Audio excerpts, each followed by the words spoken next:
Teka muna mga kapatid, magnilay muna tayo.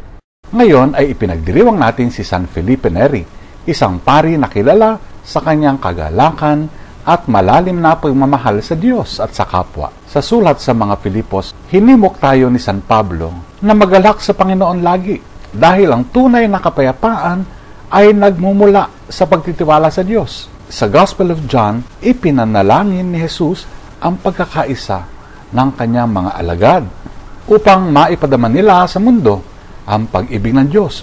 Alam mo ba na ang puso ng tao ay maaring lumaki dahil sa pagmamahal at kabutihan?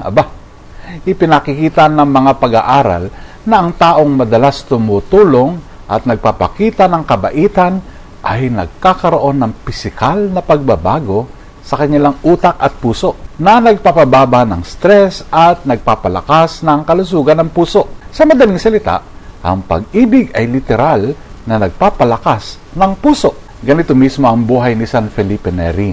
Ang kanyang matinding pag-ibig sa Diyos at sa kapwa ay nagbigay sa kanya ng isang pusong puno ng kagalakan. Ayon sa kasaysayan, tuwing nananalangin siya, napakalakas ng tindig ng kanyang puso na lumaki ito ng literal. At nang siyasatin ng mga doktor pagkatapos ng kanyang kamatayan, natuklasan nilang lumawak ang kanyang mga tadyang. Tinatawag tayo ni Jesus sa isang pag-ibig na napakalakas, nagbubuklod at nagpapalawak sa ating mga puso.